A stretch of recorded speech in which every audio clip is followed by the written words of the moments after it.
Okay guys, here we are with the 65 F100. We are here to give you kind of an update on what I have been doing, and as you can see, it's a gorgeous day out today. Very gorgeous for a January day. It's about, I think, 55 degrees really. So I decided to come out and do some work out here. And as you may already know, I did put the one-wire alternator in here, and that is a Tough Stuff one-wire alternator I got from Summit Racing. It is a GM frame, by the way, because that was the alternator that the other previous owner actually had in here. So I just went ahead and kept it the same. The only thing I did was I went and got some brand new ground cables and battery cables, and made it really stout in that regard, because the ones that were in here before, as you may recall, you can see here, this here was sitting across here and it got so hot, so it wasn't working very good. So I just bought new cables, and now I got this over here grounded. But here's where we are going. So like, I need a radio, okay? I'm planning on trying to make this thing stay running as long as possible, in that I'm going to rebuild it like my Mustang in a way, but I want to try to keep it driving and riding as much as possible, because I'm going to be using it, and you know, it just, I would like to basically just keep it going so that I can use it as I need it. Now that being said, I may or may not have told you, but I did buy another 66, I think it was, frame. 65, 66 frame. They should be the same. I'm going to find out, I guess, when I get it here. But my point being is that I bought another frame. I think I paid $500 at the local junkyard, and he's actually going to deliver it here. Son here's got to get his car moving and get it out of the way. But when that happens and it starts warming up for good for spring, we're going to be bringing that frame right over here and setting it right here. We'll be jacking it up, and we will be tearing it completely all the way down and doing a literal frame up restoration of this truck right here.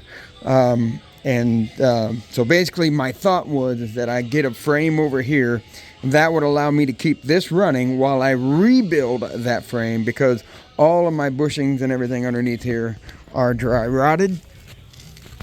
You can see they're getting pretty bad. They're getting cracked up. I have no idea about the kingpins on this thing. I don't know much of anything. I've just basically, based on the investigation that I have been doing, I believe this is truly, outside of the paint, this is truly an original mileage vehicle, and it's got less than 61,000 miles on it. So that's just my opinion, based on everything I've seen and the wear and tear that I've seen on this, which is basically very little. It's just more dry rot than anything, you know, just stuff just sitting for a long time. The engine may have been rebuilt. You can tell that somebody just spray painted black all over inside here. Got my air cleaner on here, by the way. This is from my old Mustang back in high school, and I got a polisher right over there. So I polished it up and put it on there, and put my big old K&N air filter on there, because the other one that was on here, where the heck did that thing go? Oh, there it is, up there. Kind of ugly too. You'll be able to see the rust up on top of it. Yeah, it's pretty rusty, it's pretty nasty. But anyway, I thought I would just do that just to kind of clean it up, make it look a little nicer when I do open the hood. But anyway, getting back to where I was talking about, because I want to keep it driving, because I'm going to rebuild everything on that frame, and I'll have new brakes, I'll have, you know, the new axle, all seals, suspension parts, etc. Which, by the way, I'm thinking of staying with the twin I-beam suspension, just so you know.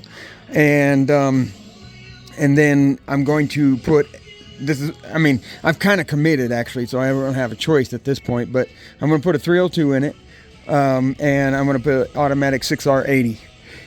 I've actually started buying the 6R80 parts already, so I'm kind of committed now. So, but I plan to have a 6-speed 6R80. Plan to have a 302 in it. I'm going to try to fuel inject it. Probably I might start it with a carburetor to get it going, but eventually have fuel injection, which, you know, again, brings me also back to what I'm about to go over here. But because I'm going to have all that stuff over there working on that while I can still drive and use this thing, I would like to have a radio. I'm kind of going nuts here. This thing is just too dang quiet, and I want a radio. So what have I done here? I want you to take a look at this. Basically, I put a ladder frame up here, basically. So what this is a 1x1 aluminum, I think it's 1/8 inch thick aluminum bar.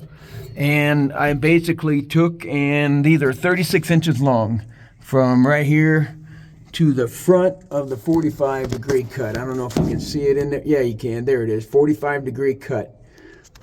So it's 36 inches from the front of that 45-degree cut to this square cut back here.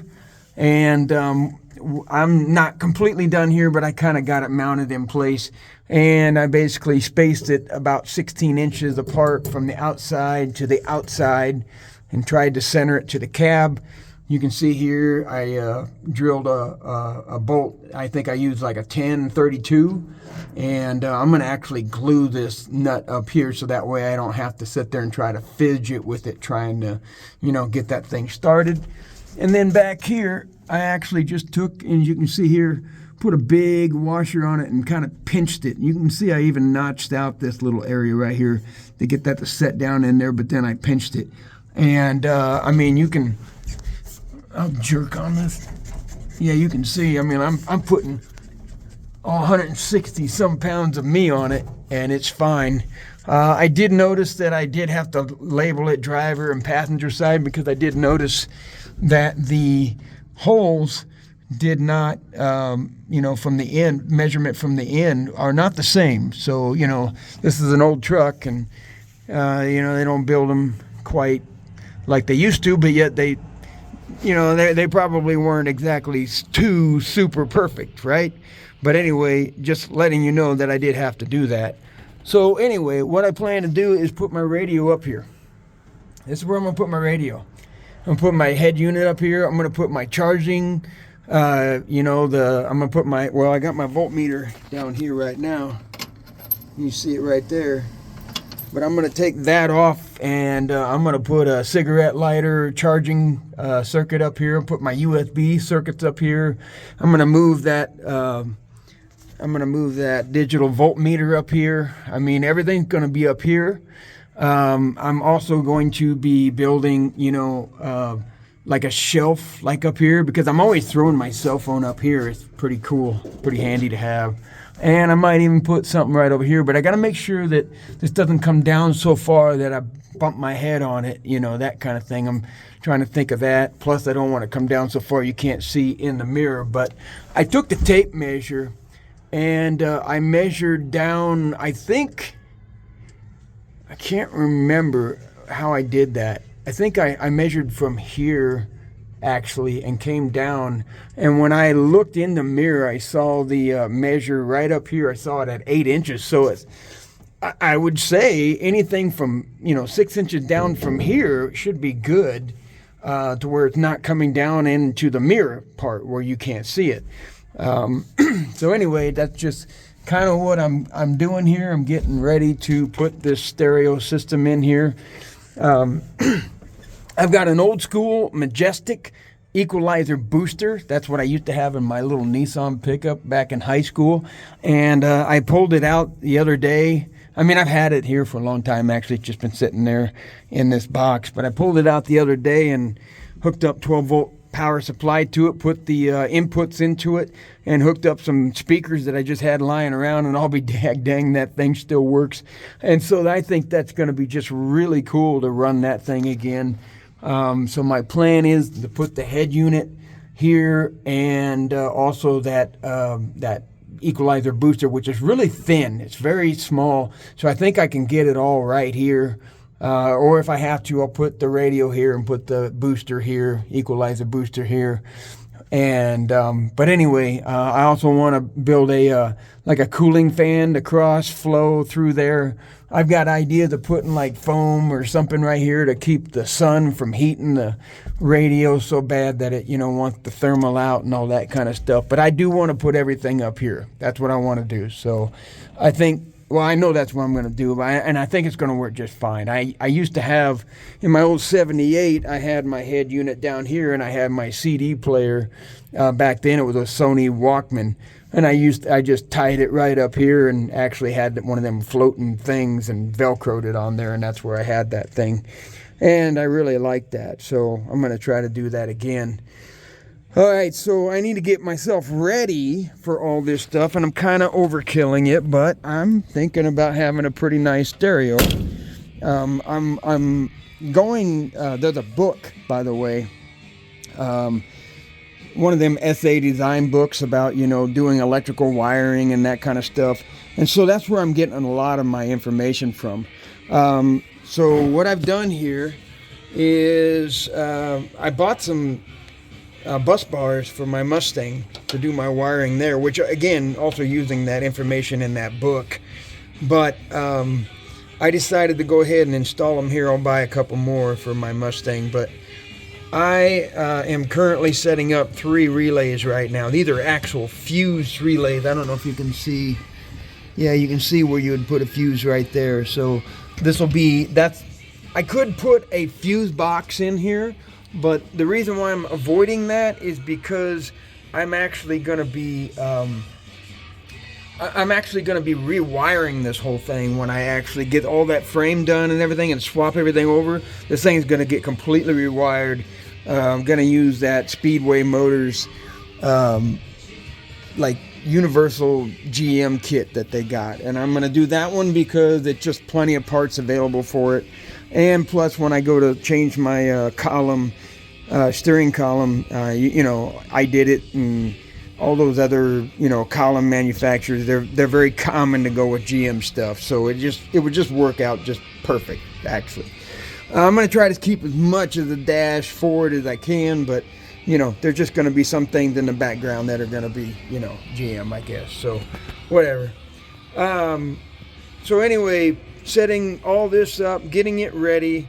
I need 3 relays at least for right now, even though I could put a fuse box in there, but that's all going to get replaced when I do all that wiring, which I already have. So rather than, putting a fuse box in and then, having all that situation and then taking it all out and then rewiring it, okay, well, I'm going to put this stuff in here because this will probably go back in, and this will be basically for the stereo and the cigarette lighter charging and all that stuff. So I'm going to have one relay that is going to power the cooling fan up there. It's going to power the radio, and it's going to power the booster equalizer. So those should be able to be handled easily with a 30 amp, probably even 25, even 20 relay here. But these are rated to 30 to 40, but they come with a 30 amp fuse. Then I'm going to take another one, and it's going to be designated for the amplifier for the subwoofers. I'll have some subwoofers that I want to put in here, and probably maybe even some other. It might even have 2 amps actually, so should be able to power that 1 or 2 with this one here. And then the other one, of course, will be the relay that powers the cigarette lighter, the USB port chargers, and that kind of stuff. And possibly I might even put a small 200, 500 watt inverter in here, so I can actually plug like a computer or something like that, because I notice that sometimes in my company vehicle I will use the USB port to charge my phone, and iPhone seems to be the pickiest one, and it just doesn't charge, and you have to actually literally put in the iPhone plug, the little box, as my daughter, they call them a box, or the charger box, whatever.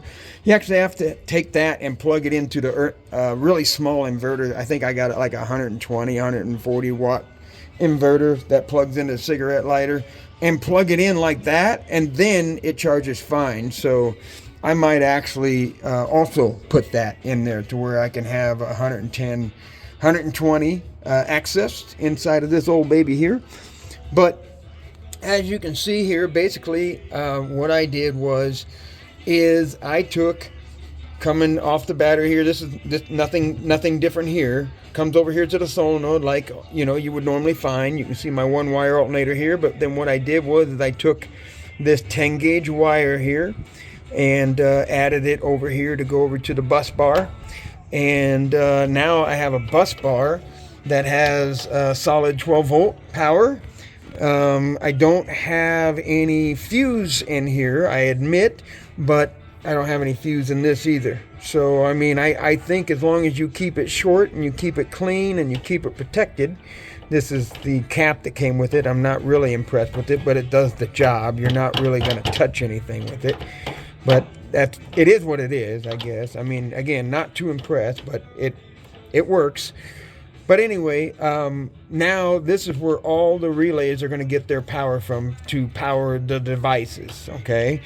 And you can see here, you can kind of lift it off and tip it to the side so you can get access to it, which, I mean, I just don't think it's going to fall off, you know. I mean, it's going to stay there for the most part.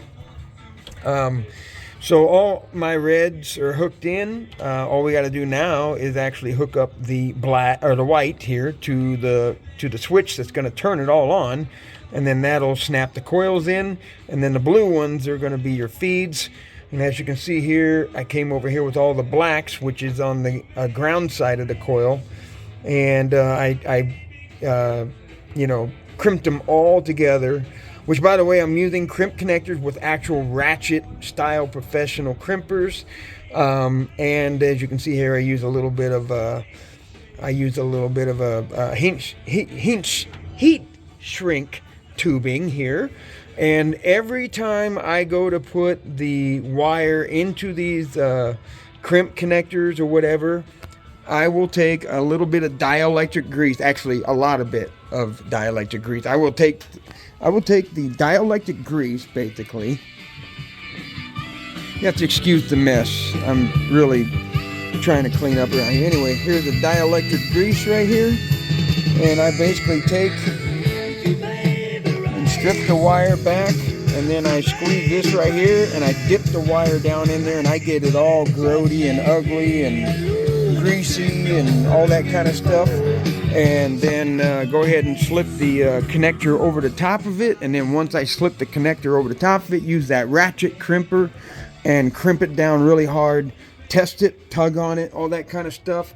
Then I take the dielectric grease again and I coat it all over, as you can see here, all over the actual circles, the terminals, and then I take the screw and tighten it down, and I'm trying to basically prevent any corrosion, is what I'm, you know, an oxidation from happening.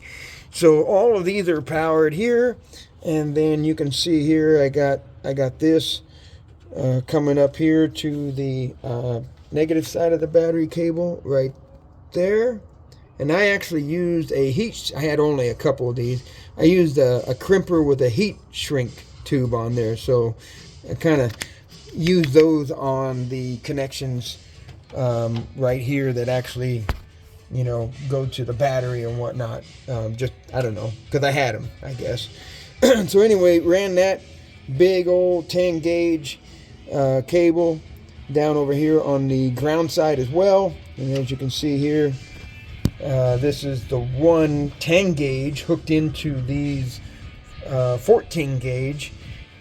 Come over here, and again, this is just for the ground side of the coil, so really not taking a whole lot of power, especially at this short a distance, to make that happen. I mean, using a 14 gauge you know, wire there would have been just fine, actually, but I figured, you know, hey, we got 14 gauge cables here, might as well strip them. And I just happen to have a 10 gauge cable. I just thought, well, I'd just go ahead and hook it up to it and make it look a little, I guess, you know, correct, so to speak, rather than trying to. But even if I would have put like a small 18 gauge, it doesn't matter. That coil uses so little power that it would have been just fine. And then, of course, you can see I also started putting other things into it. This is the grounding and everything for my actual fan relay, electric fan relay. So that I put down there like I wanted to. And let's see what else. This, yeah, this wire here. Okay, so yeah, so this is for that fan relay. So that's nothing, I guess. I mean, what I'm thinking of doing is running a ground all the way back here to tie into this bus bar. You know, they say when you do radios and amplifiers and that kind of stuff, they say that you should run it back to the battery as good as you can, you know, as much as you can. So I'm actually thinking about when I run the power from here in, I'm going to take a ground wire with it as well. And that way I can tie it into the bus bar. Is that overkill? Probably.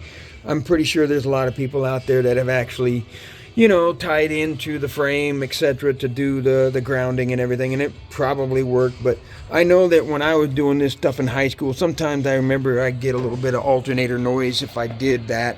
But if I brought it out to the battery and actually tied it in to the negative side, which I could do it again off of this bus bar, because that's a good shot right there, very short distance to that actual negative, it seemed to work a lot better. So I'm kind of hoping I won't have to buy a filter to put in this thing to make it quiet, but we'll find out, I guess, when I get to going on this. I'll show you real quick here before we end the video my Majestic. Here it is right here. This is my Majestic booster equalizer, 50 watt ×2 max. Again, I had this in my Nissan pickup back in high school, my 84 Nissan King Cab, and man, that just brings back memories. And I built this plate, by the way. You can see here I kind of welded it up, and this is when we had the machine shop. Yeah, I was pretty young back then. You can see my welding, but it worked. I got it all set up, and then I just took and pop riveted it into the plastic into the dash, and it worked great. But yeah, I got it all cleaned up. I sprayed it down with some electrical cleaner and started working these knobs a little bit. They're a little tough, and so I don't really want to push on them too hard, but the fade works good, front to rear, and the power button. I mean, everything about it, and even my LEDs right over here bounce up and down. It's just awesome when you see that thing working again. These are the speakers that were in my 78 F-150, and I was thinking about using them, but I noticed that one there's got a tear there, so I'm probably going to be calling Crutchfield or whatever and just buying some new speakers. But so anyway, that's the update to the 65 F100. And oh yeah, you can see that I actually tied it down here. I'm using the rivet nuts, by the way. This is what they are. So this is the rivet nut tool right here, right there. Handy as hell. Handy as hell. I love this thing. And then here's the rivet nuts themselves. You can see this one here is rather big. I didn't use one of these, but, and I got aluminum and I got steel, but you can see that they're threaded, and you just take and you put that inside, you know, you drill a hole and you stick this down inside there, and then you put the tool to it, and when you crimp the levers, it actually collapses this area right here and causes it to pinch into the metal and hold itself there. It works really, really, really, really slick. Works really nice.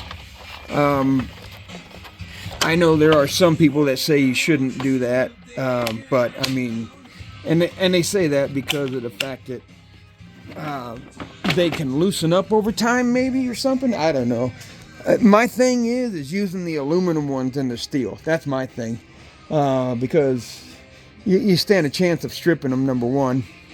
And you got to know how to use that crimping tool, by the way. If you actually pull on it too hard, especially with the aluminums, you'll tear the threads out, number one, which is better than if you get like a 1024, a really small, you know, size, and it's steel, you'll break that die or whatever, basically the threaded tool that goes inside there to pull it. I've done that already. So you got to be careful. You got to really know when to say when and when to stop. But I used that rivet tool on this here, this here. You can see, like I said, and you can see these aren't, but these are all tied together. So with just one, right, I didn't want to put a bunch of holes in here. But with, these all tied together, these connectors, these right here, they're not going nowhere. It stays all in one piece. And then you can see on the back side what they look like. Let's see. Oh, there we go. That's what they look like. So you can see how they kind of roll the edge right there, and it makes it really kind of a cool connection. And that one there, I think that was the factory hole that's already there. But anyway, I put them all in there. They look really good. And they hold really well. So anyway, that's how I put all that stuff in there. And then when I do finally take this body and this box off and put it over onto the new frame, that's when I'm going to take care of, like all this rust right here. That's when I'm going to start taking care of all this rust. And, so basically all that, the rivet nuts in there and everything, they're going to get probably sandblasted, and I'll reuse them again. Well, anyway, that's the update for the 65 F100 and what I'm doing. Like, subscribe, follow along. I really wish that I had a lot more time for editing videos and whatnot, and that I started with my Mustang, like where I was recording everything so you could actually watch the progress. I do apologize if that's what you were kind of hoping for and what you're expecting. Just that, when I get free time anymore, because I'm just so busy, dude, but when I get free time anymore, I just literally get out here and I get to work. And, and then after I'm done, I got to go back to work, basically. So I do apologize if that's what you've been kind of wanting, is some of that beginning stuff that I used to do, which was, showing the whole progress. Maybe I can get back to that someday, but as of right now, I just can't.